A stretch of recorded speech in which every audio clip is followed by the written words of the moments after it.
Y ahora, oh chico, con Buddy Holland y sus grillos. Buddy Holly, conocido por sus éxitos emblemáticos como That'll Be the Day y Peggy Sue, fue una sensación del rock and roll que dejó una huella indeleble en la historia de la música. Su trágico fallecimiento el 3 de febrero de 1959, conocido como el día que murió la música, sacudió el mundo. Pero lo que muchos quizá no sepan son los intrigantes secretos que surgieron tras su fallecimiento, arrojando nueva luz sobre su notable legado. Quédese con nosotros para descubrir estos aspectos menos conocidos de la historia de Buddy Holly, incluidos los oscuros secretos de Buddy Holly que salieron a la luz tras su muerte. Humildes comienzos en Lubbock, Texas. El viaje de Buddy Holly al mundo de la música comenzó en Lubbock, Texas, donde nació el 7 de septiembre, 1936. Era el menor de la familia Holly, con hermanos mayores Travis, Patricia y Larry. Fueron sus hermanos y su madre, Ella Drake, quienes alimentaron sus primeros intereses musicales. Los padres de Buddy, Lawrence y Ella Holly, no eran ricos. Su padre trabajaba como sastre y su madre era ama de casa. A pesar de las dificultades de la época, los primeros años de Buddy estuvieron llenos de amor y apoyo de su familia, especialmente de sus hermanos, Travis y Larry, a quienes admiraba como héroes. El viaje musical de Buddy comenzó a una edad temprana, cuando sus hermanos le llevaron a un concurso local de talentos. Con solo 5 años, le regalaron un violín de juguete que había quedado mudo con una capa de aceite.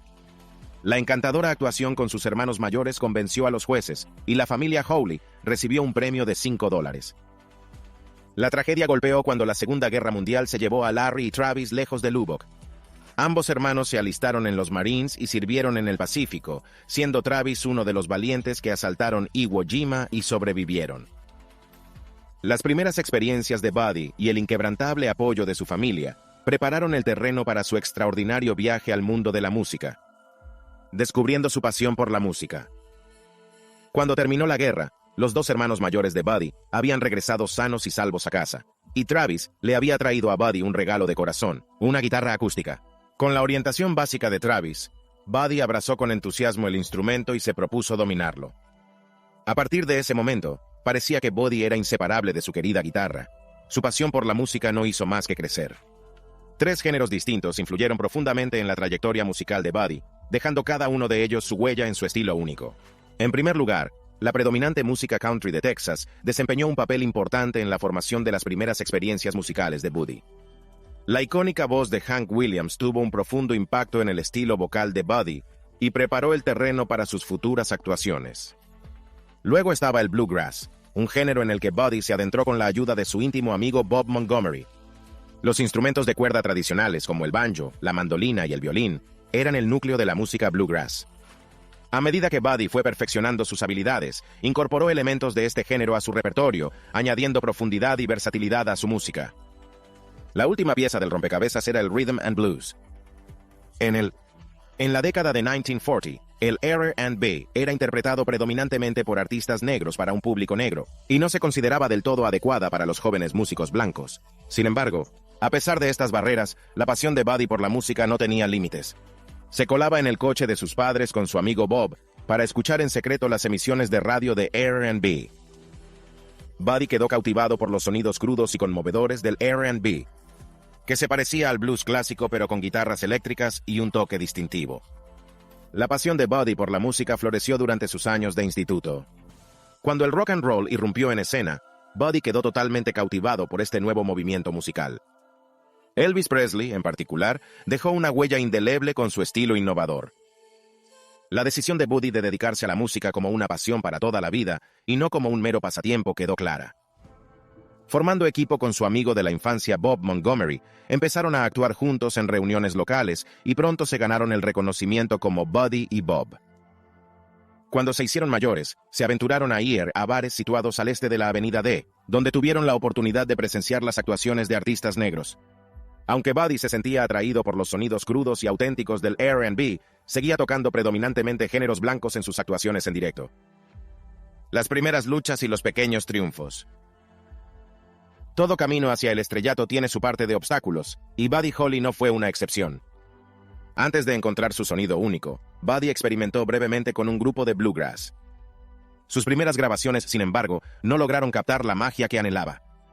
Sin embargo, su gran oportunidad estaba a la vuelta de la esquina. En 1956, un cazatalentos de Decca Records le ofreció un contrato a Buddy. Esto marcó un punto de inflexión en su carrera. Buddy y Bob, como se conocía entonces al grupo, se dirigían a Nashville para una sesión de grabación. Sin embargo, la historia dio un giro importante. Decca quería fichar a un solista, no a un grupo. Buddy, sin embargo, se opuso, declarando que no firmaría sin que Bob también fuera reconocido. Finalmente, Bob rompió el estancamiento abandonando la banda y forjándose una exitosa carrera en solitario. Durante la sesión de Nashville, Buddy grabó Blue Days, Black Nights, un tema que se convirtió en su primer éxito. Decca quedó impresionada y firmó un contrato con Buddy. Sin embargo, el entusiasmo de la discográfica por el disco no era precisamente evidente. Solo vendieron 18,000 copias e hicieron muy poco por promocionarla. Buddy se sintió algo defraudado por el trato de las grandes discográficas. La implicación de Decca no se limitaba a producir sus discos. Utilizaban a menudo a sus músicos de estudio, insistían en un estilo de canto más convencional, e incluso prohibió a Buddy tocar la guitarra en sus discos. Esta interferencia llevó a Buddy y a su banda a tomar cartas en el asunto. Viajaron a Clovis, Nuevo México, para unas sesiones de grabación independientes en el estudio de Norman Petty. Fue durante una de estas sesiones cuando Buddy y Jerry escribieron la exitosa canción That'll Be the Day, inspirado en una frase de la película del oeste de John Wayne, The Searchers. La canción fue su ofrenda a Decca. Pero los productores del sello ofrecieron una mezcla decepcionante. En su lugar, apostaron por otro single, Don Juan Moderno, e incluso lo lanzaron en Nochebuena con la intención de que fracasara. Un mes después de que finalizara su contrato de un año con Decca, la discográfica informó a Buddy de que no tenía previsto prorrogarlo.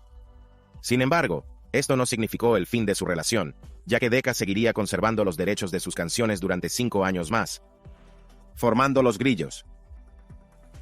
La banda se disolvió tras este contratiempo, y solo el batería adolescente Jerry Joe J. Allison permaneció fiel a su amigo. Cuando los dos volvieron a Clovis para otra sesión de grabación, gerente Norman Petty vio su potencial. El acuerdo fue el siguiente.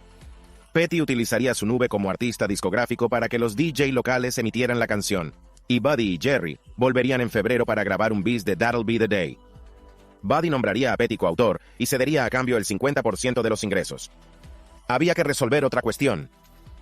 Buddy tenía prohibido grabar ese single con cualquier otro sello durante 5 años debido al contrato con la Decca.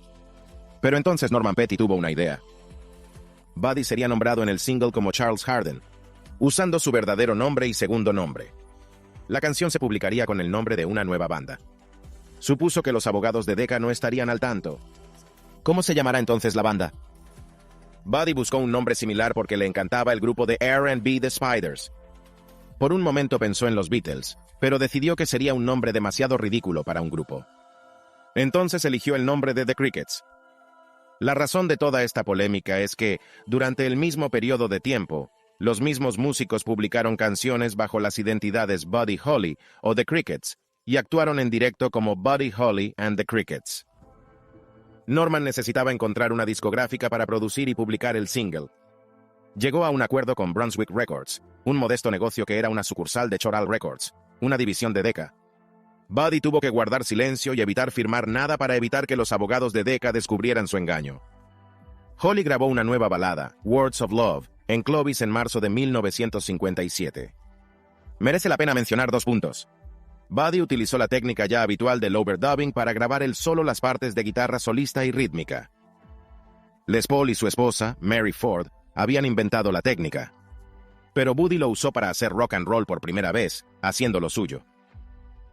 La otra razón es que, tras escuchar la canción, los responsables de la coral se dieron cuenta de que Charles Hardin, de los Crickets, era en realidad Buddy Holly. Tras un conflicto con los abogados de Decca, Petty llegó a una solución de mutuo acuerdo. Repartirse los derechos de autor de las ventas de la canción reimaginada That'll Be the Day. Sin que Buddy se diera cuenta, esta nueva versión ya ha salido a la luz y se ha ido colando poco a poco en los corazones y oídos de los jóvenes de Estados Unidos. Encontrando su ritmo, Peggy Sue. En el verano de 1957, Buddy Holly reservó tiempo de grabación adicional con Norman Petty, aunque seguía cosechando recompensas mínimas como compositor. Durante esta sesión, los Crickets publicaron su grabación de I'm Gonna Love You Too. Pero esa no era la única joya que Buddy tenía en la manga. También presentó otra pieza, Cindy Lou.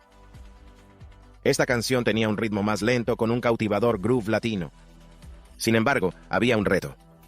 Jerry, el batería, tenía dificultades para mantener el ritmo durante las tomas. Buddy, siendo el motivador que era, ofreció un trato tentador. Prometió acreditar a Jerry como compositor si conseguía grabar toda la canción en una sola toma. Para endulzar el trato, sugirió bautizar la canción con el nombre de la enamorada novia de Jerry, Peggy Sue Gershwin. Y así es como una de las canciones más emblemáticas de Buddy, Peggy Sue, obtuvo su nombre. El revés con Decca había quedado atrás para Buddy y los Crickets. Con más de 5,000 copias vendidas de That'll Be the Day, se dispusieron a hacer una gira por la costa este. Curiosamente, esta gira fue el resultado de una confusión. Los promotores de la gira apostaron inicialmente por The Crows, un grupo vocal exclusivamente negro, pero acabaron con el Texas Quartet, teloneando a artistas de R&B en clubes exclusivamente negros de Nueva York, D.C. y Baltimore. Tras una acogida tibia e incluso abucheos en las 2 primeras noches, Buddy decidió cambiar las cosas. Hizo una gran entrada en el tercer concierto, que comenzó con una interpretación de alto octanaje de Bo Diddley por el guitarrista de blues Bo Diddley. El público enloqueció. A partir de ese momento, los Crickets no tuvieron problemas para cautivar al público, tanto blanco como negro, el estrellato y las giras nacionales. Una vez que That'll Be the Day catapultó a Buddy Holly y los Crickets a la fama, ya no hubo vuelta atrás. Éxitos como Oh Boy y Peggy Sue les siguieron rápidamente, consolidando su lugar en el panteón del rock and roll. Consolidaron su posición con apariciones en programas emblemáticos de la televisión nacional, como The Ed Sullivan Show y American Bandstand. Su sonido único, marcado por el inconfundible estilo vocal de Buddy y su innovadora forma de tocar la guitarra, atrajo a los aficionados en masa. La siguiente gran oportunidad para Buddy y la banda llegó en forma de The Biggest Show of Stars, de 1957, una gira itinerante de tipo circense en la que participaron notables artistas del mundo del soul, R&B y rock and roll. Durante esta gira, Buddy tuvo la oportunidad de conocer y relacionarse con figuras legendarias como Paul Anka, The Drifters, Chuck Berry y The Everly Brothers, entre otros. Peggy Sue, la joven que prestó su nombre a una de las canciones más perdurables de Buddy, vivía con su madre en Sacramento cuando el espectáculo de las estrellas hizo escala allí el 18 de octubre. Buddy decidió concluir el espectáculo con una sorpresa e invitó a Peggy al concierto. Anunció que interpretarían una nueva canción, Peggy Sue, dedicado a un miembro especial del público. Buddy se burló juguetonamente de Peggy, diciéndole que debería alegrarse de que su madre le pusiera el nombre de su nueva canción de éxito. La canción se convirtió en un éxito y vendió más de 1 millón de copias. Incluso en la cima de su estrellato, Buddy solo tenía 21 años. Con el paso del tiempo, Buddy Holly and the Crickets dejaron de limitarse a producir éxitos que ocupaban las listas de éxitos para crear clásicos atemporales. Temas como Maybe Baby y Rave On se convirtieron en himnos de una nueva cultura juvenil, que mezclaba elementos del country y el rock, y el ritmo, y el blues de forma fresca e innovadora. Pero lo que realmente diferenciaba a Buddy era su capacidad para componer canciones. A diferencia de muchos de sus contemporáneos, compuso la mayoría de sus canciones, dejando tras de sí un legado de éxitos originales que perduraría durante décadas. Las letras ingeniosas de Buddy y su cautivadora presencia en el escenario le convirtieron en un héroe del rock and roll, inspirando a una nueva generación de jóvenes músicos y fans. Las pruebas abundan. Tras un largo periodo de giras, Buddy y los Crickets regresaron a Lubbock en diciembre, pero les esperaban noticias desagradables. Primero, Buddy se enteró de que su amor a distancia, Echo, se había enamorado de otra persona y estaba a punto de casarse. Cabe señalar que el propio Buddy no había sido un ángel, ya que circularon rumores sobre una breve aventura con una mujer casada mayor, e incluso un supuesto trío en el que participaron el pequeño Richard y su novia. El siguiente golpe llegó cuando el guitarrista de acompañamiento de Buddy, Nick Sullivan, decidió abandonar la banda. Estaba cansado de las constantes giras y no soportaba a Jerry. Para empeorar las cosas, cuando Sullivan acudió a Norman Petty para cobrar sus derechos de autor, se descubrió que Petty había estado gestionando mal las finanzas de la banda. Petty ya se embolsaba la mitad de los derechos de autor de Cricket como coautor, y había estado utilizando las ganancias de la banda para sus gastos personales. Los Crickets y Buddy, que eran devotos religiosos, también habían solicitado que el 40% de sus derechos de autor se donara a sus respectivas iglesias, pero Petty no había cumplido ese acuerdo. No está claro por qué Buddy no despidió inmediatamente a Petty, pero debió darse cuenta de que este individuo no era de fiar. Las tensiones aumentaron durante una gira por Hawái y Australia con Jerry Lee Lewis y Paul Anka a principios de 1958. A pesar de las objeciones de Petty, los responsables de la gira insistieron en que los Grillos tuvieran un papel menos destacado como teloneros. Al final, Holly accedió a sus demandas a cambio de unos honorarios más elevados. Cuando Jerry anunció su plan de casarse con Peggy Sue, Norman Petty intentó una vez más imponer su control sugiriendo que se despidiera al batería. Creía que una estrella del pop casada podría perder atractivo para las fans femeninas. La respuesta de Buddy sugirió que tal vez Petty debería ser despedido en su lugar, dado que ya estaba casado. Sin embargo, ninguna de estas sugerencias se llevó a la práctica. Cuando partieron hacia Londres el 27 de febrero de 1958, Norman Petty todavía estaba en la foto. Pocos sabían que estaban a punto de embarcarse en una de las giras más influyentes de la historia de la música popular. Su impacto en la escena musical británica fue significativo. Influyeron en futuros artistas como The Beatles, Eric Clapton y The Rolling Stones, que tomaron prestados elementos de su presencia escénica y su estilo de composición. Una historia de amor y la ruptura de los Grillos. En junio de 1958, la vida de Buddy Holly dio un giro inesperado cuando visitó la oficina de su editor musical en Nueva York. Allí conoció a María Elena Santiago, la cautivadora secretaria de la empresa. María Elena, que se había trasladado de Puerto Rico a vivir con su tía en Nueva York, nunca había tenido una cita debido al consejo de su tía de evitar a los músicos. Sin embargo, el encanto de Buddy la conquistó y acordaron una cita. Una semana más tarde, Buddy presentó a María Elena a sus padres en Nueva York. Y 2 semanas después de su encuentro inicial, la pareja se casó. Inicialmente planeaba establecerse en Texas. Los planes de Buddy y María Elena cambiaron debido a los arraigados prejuicios y la segregación de Lubbock tanto contra los afroamericanos como contra los latinoamericanos. Su decisión se consolidó una noche en una heladería cuando la camarera ignoró descaradamente a María Elena. Reconociendo la necesidad de un entorno más integrador, María Elena sugirió que volvieran a la diversa y multicultural ciudad de Nueva York, un movimiento que Buddy aceptó de buen grado. Durante los 6 meses siguientes, Buddy se sumergió en la vibrante atmósfera de Greenwich Village. Exploró varios géneros musicales. Asistía a recitales de poesía en cafés locales y contemplaba planes ambiciosos, como colaborar con artistas como Ray Charles y Mahalia Jackson, o incluso seguir una carrera como actriz.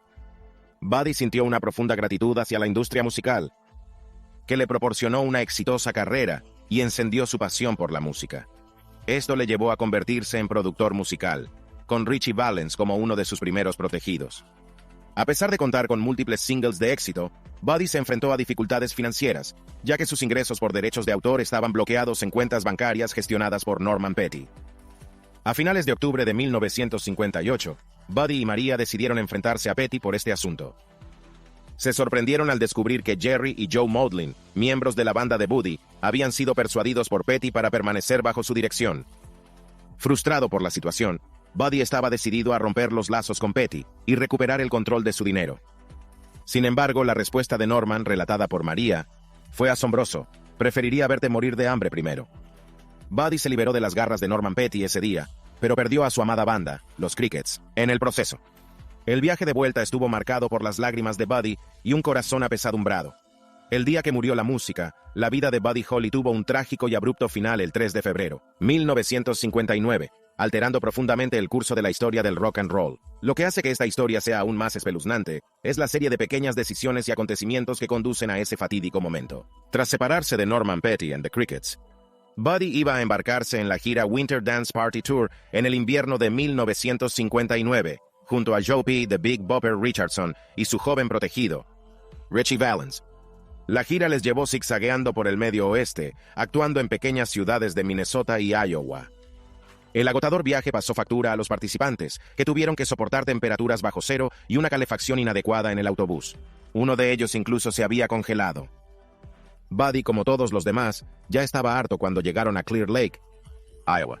Había llegado a un punto en el que ya no podía soportar los incómodos viajes en autobús. Fue entonces cuando tomó la fatídica decisión de fletar un avión para llegar a su siguiente parada en Moorhead, Minnesota. El destino decidiría quién subiría a ese avión, y fue una decisión que cambiaría para siempre el curso de la historia de la música.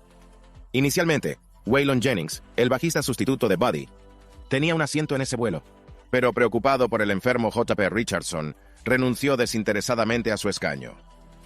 Mientras tanto, Ritchie Valens, que estaba a la vez emocionado y aprensivo por volar en una avioneta, ganó su escaño en un famoso lanzamiento de moneda contra el miembro de la banda Tommy Allsup. El vuelo despegó de Mason City, Iowa, el 3 de febrero a las 12:55 de la medianoche.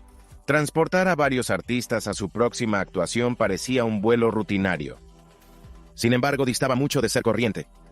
Trágicamente, la aeronave perdió el control poco después del despegue y se estrelló contra un maizal cubierto de nieve, cobrándose instantáneamente la vida de todos los que iban a bordo. La magnitud de la tragedia no se conoció hasta la mañana siguiente, cuando se descubrieron los restos. El emblemático cantante Don McLean se referiría más tarde a esta tragedia como el día en que murió la música en su famosa canción American Pie.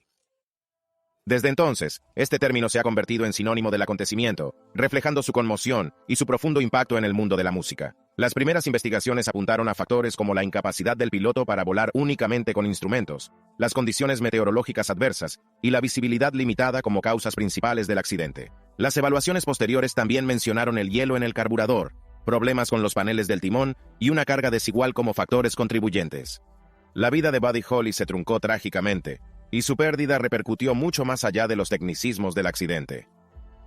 Ahora, para los suscriptores de hoy, prepárense para una revelación asombrosa. Tenemos a Buddy Holly, la leyenda del rock and roll, y aquí está el truco. ¿Qué oscuros secretos podría esconder? Quiero decir, el tipo era prácticamente el chico del cartel del rock and roll.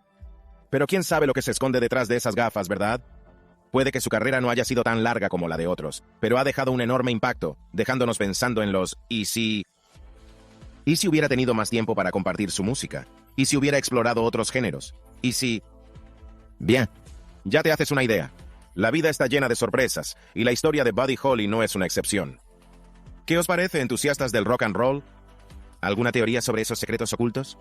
Compartan su opinión a continuación y desvelemos el misterio. ¿Qué fue de la viuda de Buddy Holly? El prematuro fallecimiento de Buddy Holly en el trágico accidente de aviación marcó un triste momento en la historia de la música. El impacto fue especialmente profundo en María Elena Holly, su esposa en aquel momento. A pesar de la inmensa atención que recibió el desastre aéreo, el papel de María Elena en la preservación del legado de Buddy Holly no solo fue un recuerdo del pasado, sino también una memoria del pasado menos reconocida en los anales de la historia. Cuando Buddy y María Elena se casaron, tenían grandes esperanzas puestas en su futuro común. A medida que la carrera de Buddy se disparaba, María Elena le acompañaba a menudo en sus viajes, desempeñando diversos papeles, como el de su roadie, manager y secretaria. Tuvo la oportunidad de estar a su lado durante la fatídica gira, pero Buddy decidió que se quedara en casa porque estaba embarazada. María Elena Holly lo ha compartido. Si hubiera estado allí aquel fatídico día, Buddy podría no haber embarcado en el malogrado avión porque ella se lo habría desaconsejado. A lo largo de la gira de baile de invierno, Buddy Holly hizo frecuentes llamadas para saber cómo estaba su joven esposa. Y el desastre parecía cernirse sobre la gira, con autobuses averiados y gente enferma. Pero Buddy no mencionó sus planes de viajar en avioneta. La repentina pérdida de Buddy Holly tuvo un efecto devastador en María Elena, provocando un desgarrador aborto. No se atrevió a visitar su tumba ni a asistir a su entierro, incapaz de aceptar la trágica realidad. Sin embargo, unos fans preocupados se pusieron en contacto con ella, deseosos de saber más sobre la legendaria artista. María Elena reconoció su papel en la preservación del legado de Buddy. Comprendió que los fans querían conocer las intenciones de Buddy y la dirección que él imaginaba para su música. Esta toma de conciencia la inspiró para continuar sus esfuerzos, y sigue dedicada a esta causa hasta el día de hoy. Posteriormente, María Elena Holly tuvo 3 hijos con su segundo cónyuge, actualmente divorciado. Salvaguarda la propiedad intelectual de Buddy Holly y reside en Dallas, Texas.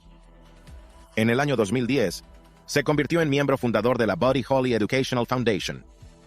María Elena reconoce que sigue siendo un reto emocional para ella escuchar las canciones de su difunto marido, pero subraya que la música no ha muerto. La influencia de Buddy Holly en el mundo de la música es un testimonio vibrante y duradero de su perdurable legado. Desentrañar lo desconocido. Buddy Holly, mucho más que el tipo de las icónicas gafas geek chic, fue un inconformista musical que dejó una huella indeleble en el mundo del rock and roll. La historia de su vida es un viaje fascinante lleno de detalles oscuros, periodos oscuros y giros inesperados. Aunque muchos adoran su pulida personalidad, pocos conocen el lado rebelde de Buddy. En una época en la que los músicos solían tener un control limitado sobre su música, Buddy Holly destacó como pionero.